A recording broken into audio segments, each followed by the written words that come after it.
നോമ്പായി പോയി അല്ലേ കാണിച്ചു തരായിരുന്നു. എനിക്ക് നോമ്പ് പിടിച്ചിരിക്കുകയാണ് കേട്ടോ, എന്നെ കൊണ്ടൊന്നും പറയിപ്പിക്കരുത്. എന്നെക്കാൾ പറയുന്ന നല്ലത്. പോയി പർപ്പസ് ഡിഫീറ്റായി, നോമ്പായി പോയി അല്ലേ കാണിച്ചു തരാം.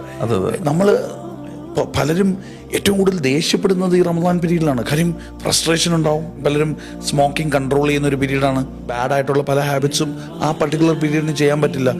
നോമ്പ് കഴിഞ്ഞ ഉടനെ എനിക്കറിയാവുന്ന എത്രയോ പേരുണ്ട് അപ്പം എടുക്കും സർ. അത്രയും നേരം ചെയ്തത് ഡിഫീറ്റ് ആയില്ലേ. അപ്പം അത് തക്കുവ കിട്ടൂല, പട്ടിണി അടക്കാം.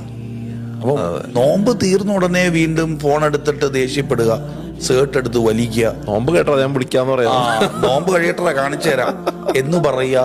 തകർന്നു. You lose everything. I M telling you, സത്യസന്ധമായിട്ട് ആത്മീയമായിട്ട് നിങ്ങൾക്ക് ഒന്നും കിട്ടാൻ പോണില്ല. പിന്നെ നാട്ടുകാരെ കാണിക്കാൻ പറ്റും, ഞാൻ നോമ്പ് പിടിച്ചിട്ടുണ്ട്. തറാവി എന്ന് പറഞ്ഞാൽ ഇടവിട്ടുള്ള പ്രാർത്ഥനയാണ്.